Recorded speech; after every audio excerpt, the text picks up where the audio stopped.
ನಮಗೆ ಹೇಳ್ತೀನಿ. ಸಿದ್ದರಾಮಯ್ಯ ಸಾಹೇಬರು 17 ಬಜೆಟನ್ನು ಮಂಡಿಸಿದ್ದೀನಿ ಅಂತ ಹೇಳ್ತಾರೆ.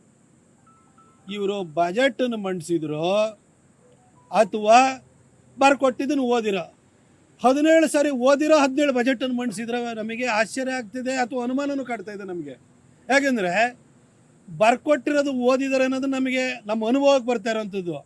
ಇವರು ಮಂಡಿಸಿದರೆ ಇವರು ಬಜೆಟ್ಗಳು 17 ಬಜೆಟ್ಗಳಲ್ಲಿ ಏನೇನು ಮಂಡಿಸಿದರೆ ಅದರಲ್ಲಿ ಇವರನ್ನು ನೆನಪು ಮಾಡಿಕೊಳ್ಳುವಂತಹ, ಇವರ ರಾಜಕೀಯ ಅವಧಿ ಮುಗಿದಾದ ನಂತರನೂ ಕೂಡ ಜನ ಇವರನ್ನು ಆರಾಧಿಸುವಂತಹ ಒಂದೇ ಒಂದು ಕೆಲಸವನ್ನು ದಯವಿಟ್ಟು ಹೇಳಿಬಿಡಿ ಸರ್. ಸಿದ್ದರಾಮಯ್ಯ ಸಾಹೇಬ್ರೆ ಏನು ಮಾಡಿದ್ರು ಹೇಳಿ.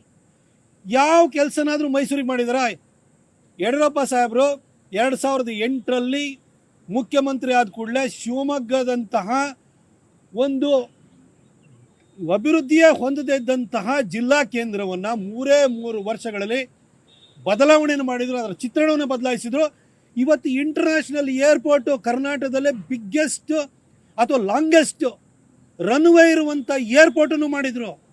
ಸರ್, ಯಡಿಯೂರಪ್ಪನವ್ರನ್ನ ಜನ ಮುಂದಿನ ತಲೆತಲಾಂತರದವರು ಕೂಡ, ಮುಂದಿನ ತಲೆಮಾರಿನವರು ಕೂಡ ನೆನಪು ಮಾಡಿಕೊಳ್ಳುವಂಥ ಕೆಲಸ ಮಾಡಿದರು. ನೀವೇನು ಸಾರ್ ಮಾಡಿದ್ರಿ? 17 ಸಾರಿ ಓದಿದ್ದೇ ಬಂತು. ಓದಿದ್ರೆ 17 ಸಲ ಓದಿ ನೀವು ರೆಕಾರ್ಡ್ ಮಾಡಿದ್ರಿ. ನಿಮ್ಮ ಇವರು ಬಜೆಟದ ಬಗ್ಗೆ ಹೇಳಬೇಕು ಅಂದರೆ 2013-14ರಲ್ಲಿ ಮೊದಲನೇ ಬಜೆಟ್ ಕೊಟ್ಟಿದ್ರಲ್ವಾ, ಆ ಬಜೆಟಲ್ಲಿ ಮೈಸೂರು, ಚಾಮರಾಜನಗರ, ಮಂಡ್ಯ, ಹಾಸನ ಹಾಗೂ ಕೊಡಗನ್ನು ಸೇರಿ ಒಂದು ಟೂರಿಸಮ್ ಸರ್ಕ್ಯೂಟ್ ಮಾಡ್ತೀವಿ ಅಂದರು. ಮಾಡಿದಾರಾ? ನಾನು ಮಾಧ್ಯಮಗಳು ಕೇಳ್ತೀನಿ, ಮಾಡಿದಾರಾ? 2013-14ರಲ್ಲಿ 2017-18ರಲ್ಲಿ ಇಮ್ಮಾವು ಹತ್ರ 100 ಎಕರೆ ಭೂಮಿಯಲ್ಲಿ ಫಿಲ್ಮ್ ಸಿಟಿ ಮಾಡ್ತೀನಿ ಅಂದರು. 2017-18 ಆಮೇಲೆ 5 ವರ್ಷ ಜನ ಇವರಿಗೆ ಇಲ್ಲಿ ರಜೆ ಕೊಟ್ಬಿಟ್ರು. ಇಲ್ಲಿಂದ ಚಾಮುಂಡೇಶ್ವರಿಯಿಂದಲೇ ಸಾಕು, ಬರೀ ಸುಳ್ಳು ಹೇಳೋದು ನೀವು ಅಂತ ಕಳಿಸಿದರು. ಆ ಬದಾಮಿಯವರೇನೋ ಇವ್ರನ್ನ ಕೈ ಹಿಡಿದ್ರು, ವಾಪಸ್ಸು ಹೊರನಾಕ್ ಬಂದಿದ್ದಾರೆ. ಆಯ್ತು, 2023ರಲ್ಲಿ ಮತ್ತೆ ಮಧ್ಯಂತರ ಬಜೆಟನ್ನು ಮಂಡಿಸಿರೋ, ಇಮ್ಮಾವು ಬಗ್ಗೆ ಮಾತಾಡಿರೋ. ಆಯಿತಾ? 24-25 ಬಜೆಟ್ ಆಯಿತು, 25-26 ಬಜೆಟ್ ಆಯಿತು, ಈಗ 26-27ನೇ ಬಜೆಟನ್ನು ಮಂಡಿಸಿದರೆ. ಅಲ್ಲ ರೀ, 17-18ರಿಂದ ಸತತವಾಗಿ 4 ಬಜೆಟಲ್ಲಿ ಇಮ್ಮಾವು ಫಿಲ್ಮ್ ಸಿಟಿ ಬಗ್ಗೆನೇ ಮಾತಾಡ್ತಿದ್ದಾರೆ. ಇದೊಂಥರ ಹೆಂಗಾಗಿದೆ ಅಂತಂದರೆ, ನಮ್ಮ ಸೀರಿಯಲ್ಗಳು ಬರ್ತಾವಲ್ಲ, ಮೆಗಾ ಸೀರಿಯಲ್ಗಳು, ಎಪಿಸೋಡ್ ಮೇಲೆ ಎಪಿಸೋಡ್ ಬರ್ತಿರ್ತವೆ, ಸೇಮ್ ಸ್ಟೋರಿ ಮಾತ್ರ ಸೇಮು, ಘೋಷಣೆ ಮಾತ್ರ ಆಗ್ತಾನೆ ಇದೆ. ಆದರೆ ಕಾರ್ಯಗತ ಏನಾರು ಆಗ್ತಾಯಿದೆಯಾ? ಏನೂ ಆಗ್ತಾಯಿಲ್ಲ. ಏನು ಕಾಂಟ್ರಿಬ್ಯೂಷನ್ ಹೇಳಿ ಅವ್ರದ್ದು? ಸಿದ್ದರಾಮಯ್ಯನವ್ರನ್ನ ಇನ್ನು ಎಷ್ಟು ದಿನ ಇರ್ತಾರೋ ಗೊತ್ತಿಲ್ಲ, ಇನ್ನೊಂದು ತಿಂಗಳು ಇರ್ತಾರೋ, 15 ದಿನ ಇರ್ತಾರೋ, ಅಥವಾ ಇನ್ನೇನೋ ಗುದ್ದಾಡ್ಕೊಂಡು ಉಳಿದಿದ್ದ ಟರ್ಮೂ ಕಂಪ್ಲೀಟ್ ಮಾಡ್ತಾರೋ ಗೊತ್ತಿಲ್ಲ. ಆದರೆ ನೀವ್ರನ್ನ ನೆನಪು ಮಾಡಿಕೊಳ್ಳುವಂಥ ಒಂದೇ ಒಂದು ಯೋಜನೆ ಹೇಳಿ ಸರ್. ಏನಾರು ಇದೆಯಾ ಸರ್? ನಮ್ಮ ಯಡಿಯೂರಪ್ಪ ಸಾಹೇಬ್ರ ಥರ ನೀವು ಮಾಡಿದಂಥ ಒಂದು ಘನ ಕಾರ್ಯ ಹೇಳಿ. ಯಡಿಯೂರಪ್ಪ ಸಾಹೇಬ್ರು ಇದೆ, ಮೈಸೂರು ಪಾಲಿಕೆಗೆ 100 ಕೋಟಿ ಕೊಟ್ಟಿದ್ರು, 100 ಕೋಟಿ ರೂಪಾಯಿನ ಕೊಟ್ಟಿದ್ರು. ಮಹಾನಗರ ಪಾಲಿಕೆ ಜೊತೆಗೆ ನಗರ ಪಾಲಿಕೆಗಳಿಗೆ ಹಾಗೆ ನಮ್ಮ ನಗರ ಸಭೆಗಳಿಗೆ ಅಲ್ಲಿಗೆ 25 ಲಕ್ಷದಂಗೆ ಕೊಟ್ಟಿದ್ರು. ಸರ್, ನೀವೇನು ಕೊಟ್ಟಿದ್ದೀರಿ ಸರ್? ಏನೂ ಕೊಟ್ಟಿಲ್ಲ. ಮೈಸೂರಿನಲ್ಲಿ ಇವತ್ತು ನೀವು ಜಯದೇವ ಮಾಡಿ ಸರ್, ಜಯದೇವವನ್ನು ಮೈಸೂರಿಗೆ ಕೊಟ್ಟಿದ್ದು ಯಡಿಯೂರಪ್ಪ ಸಾಹೇಬರು. ರಾಮದಾಸ್ ಅವರು ಅವಾಗ ಮೆಡಿಕಲ್ ಎಜುಕೇಷನ್ ಮಿನಿಸ್ಟರ್ ಆಗಿದ್ದರು.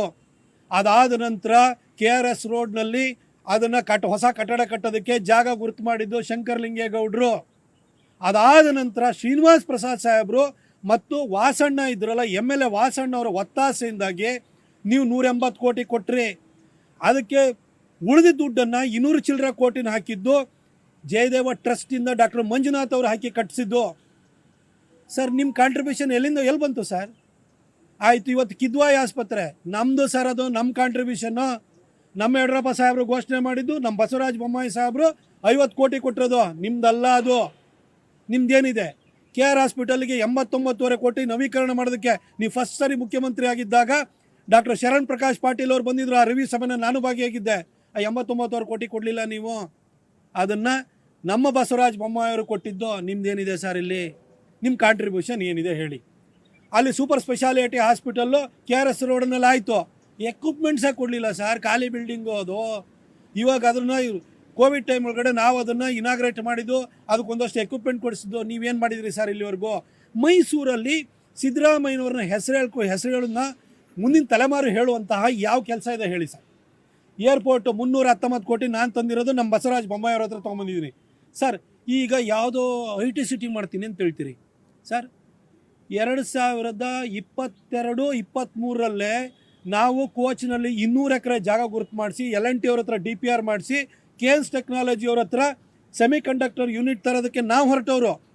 ನಿಮ್ಮ ಸರ್ಕಾರ ಬಂದಾಗ ನೀವು ಪ್ರಿಯಾಂಕರ್ಗೆ ಎಲ್ಲ ಹೋಗ್ಬಿಟ್ಟು ಸಂಜೀವ್ ಗುಪ್ತಾ ಹತ್ರ ಫೋಟೋ ತೆಗ್ಸಿದ್ರಿ ಹಿಂಗೆ ಆ KENS ಟೆಕ್ನಾಲಜಿ ಓನರ್ನ ಕರೆಸ್ಕೊಂಡು. KENS ಟೆಕ್ನಾಲಜಿ ಬಂತ ಸರ್, ಅದು ಮಾಡಿದರೆ ನೀವು IT ಸಿಟಿ ಮಾಡೋದೇನು, ಒಂದು ಸೆಮಿ ಕಂಡಕ್ಟರ್ ಯೂನಿಟ್ ಬಂತು ಅಂತಂದರೆ ಎಲ್ಲ ಸಾಫ್ಟ್ವೇರಿಗೆ ಸಂಬಂಧಪಟ್ಟ ಎಲ್ಲ ಉದ್ಯಮಗಳು ತಾವಾಗೇ ಬರೋದು ಸರ್. ಮಾಡಿದ್ರ ಸರ್ ನೀವು?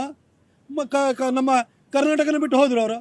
ನಿಮಗೆ ನಿಜವಾಗ್ಲೂ ಉದ್ದೇಶ ಶುದ್ಧಿ ಇದ್ದರೆ, ನಿಮಗೆ ಮೈಸೂರು ಅಭಿವೃದ್ಧಿ ಆಗಬೇಕು ಅನ್ನೋ ಭಾವನೆ ಇತ್ತು ಅಂದಿದ್ರೆ ಆ KENS ಟೆಕ್ನಾಲಜಿ ಸೆಮಿ ಕಂಡಕ್ಟರ್ ಯೂನಿಟನ್ನು ನೀವು ಇಲ್ಲಿ ತರ್ತಾ ಇದ್ರಿ.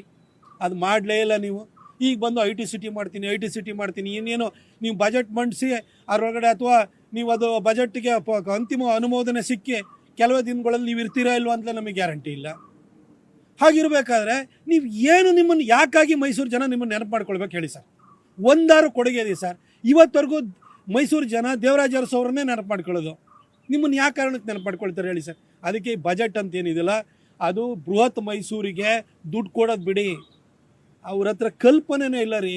ಬರೀ ಸಭೆ ಸಮಾರಂಭದಲ್ಲಿ ಉಡಾಫೆ ಮಾತಾಡೋದು, ಅವ್ರಿವ್ರ ಬಗ್ಗೆ ಒಂದು ತುಚ್ಛವಾಗಿ ಮಾತಾಡೋವಂಥದ್ದು. ಇದು ಬಿಟ್ಟರೆ ಸಿದ್ದರಾಮಯ್ಯನವ್ರಿಗೆ ವಿಷನ್ ಅನ್ನೋದೇ ಇಲ್ಲ. ವಿಷನ್ ಇದ್ದಿದ್ರೆ 7.25 ವರ್ಷ ಆಯಿತು ಅವರು ಮುಖ್ಯಮಂತ್ರಿಯಾಗಿ. ಮೈಸೂರಲ್ಲಿ ಒಂದು ಕೊಡುಗೆ ಅವ್ರದ್ದು ಹೇಳ್ಬಿಡಿ, ಅವ್ರನ್ನ ನೆನಪು ಮಾಡ್ಕೊಳ್ಳೋಂಥದ್ದು ಏನಿದೆ ಅಂತ.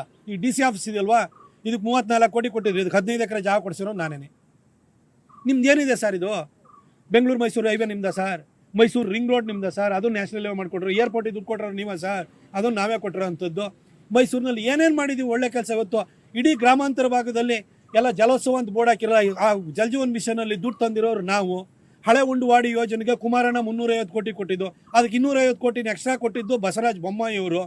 ನಿಮ್ದೇನಿದೆ ಸರ್ ಕೊಡುಗೆ? ಕುಡಿಯೋ ನೀರಿಗೂ ಇಲ್ಲ, ಕಸ ತೆಗ್ಸೋದಕ್ಕೂ ಕೂಡ 58 ಕೋಟಿ ನಾನು ತಂದಿರೋದು. ಕೆಲಸ ಇವತ್ತು ಆಗ್ತದೆ, ಮುಗಿಯಕ್ಕೆ ಬಂತದ್ದು. ನಿಮ್ಮ ಕೊಡುಗೆ ಏನು ಸರ್? ಏನೂ ಇಲ್ಲ ಸಿದ್ದರಾಮಯ್ಯನವ್ರ ಕೊಡುಗೆ. ಅವ್ರನ್ನ ಜನ ಯಾವುದಕ್ಕೂ ನೆನಪು ಮಾಡ್ಕೊಳ್ಳೋಕ್ಕೆ ಸಾಧ್ಯ ಇಲ್ಲ.